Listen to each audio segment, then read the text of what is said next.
Boa noite, gente. Tudo bem com vocês? A paz. Espero que vocês estejam muito bem. Hoje, então, a gente vai para o segundo dia do nosso devocional. E o tema de hoje é comunicação no casamento, tá? A comunicação no casamento, ela é muito importante. Nós precisamos aprender a ouvir e a falar, né? Para que não haja dúvidas, para que não haja desentendimentos, para que não haja mal entendidos, né? A comunicação no casamento, ela é primordial, tá? Para resoluções de conflitos, para alinhamento de ideias, tá? Então, vamos lá para o nosso segundo dia do devocional. Vamos ler lá em Tiago, capítulo 1, versículo 19, tá? Sempre esteja com a sua Bíblia na mão, uma caneta, um caderno, para você fazer anotações, porque é importante anotar as chaves que o Senhor te dá, tá bom? Então, vamos lá. Capítulo 1 de Tiago, versículo 19. Assim, meus irmãos, tende estes princípios em mente. Toda pessoa deve estar pronta para ouvir, mas tardia para falar e lenta para se irar. Amém?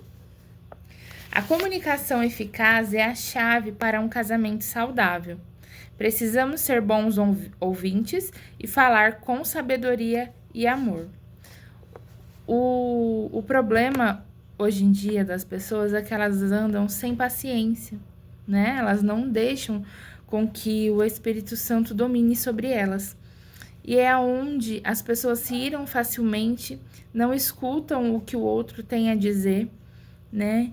E acabam falando coisas, ofendendo, sem sabedoria.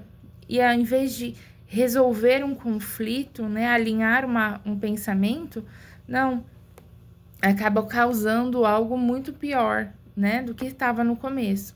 Então, a gente precisa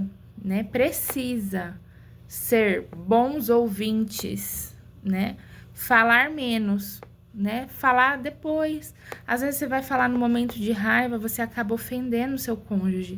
A melhor coisa que você tem a fazer é esperar passar o momento de estresse, né? De raiva, de mágoa.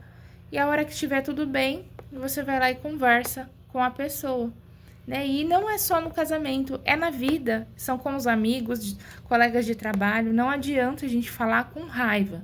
A gente tem que esperar baixar os ânimos, os hormônios, para depois a gente falar. Porque senão a gente ofende, a gente magoa, a gente se prejudica e prejudica a outra pessoa.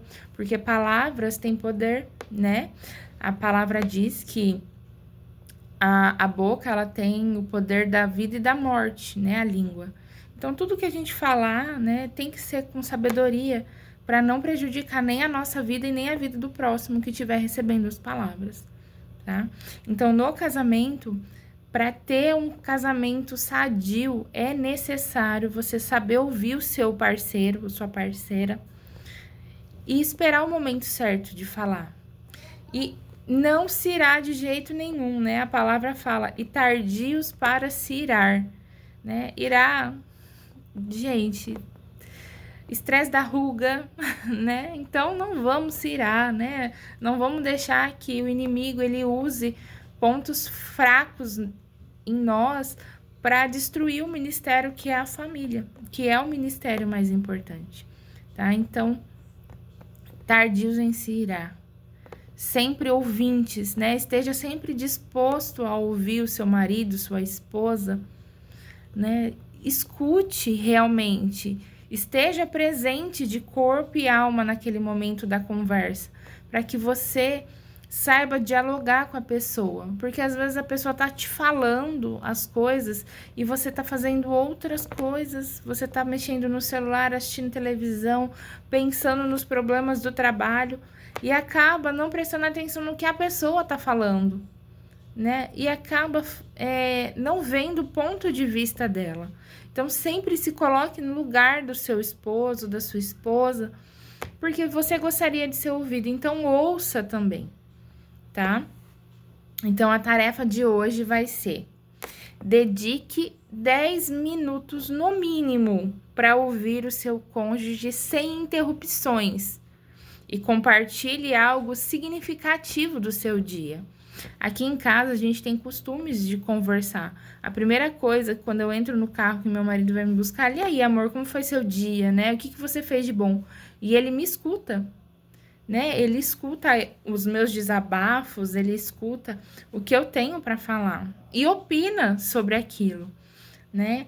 Então, é muito importante você dedicar tempo a ouvir, né? E a depois saber o que dizer para aquela pessoa, porque às vezes ela teve um dia difícil no trabalho, um dia difícil na escola, na faculdade, e ela tá precisando de um ouvido naquele momento, né?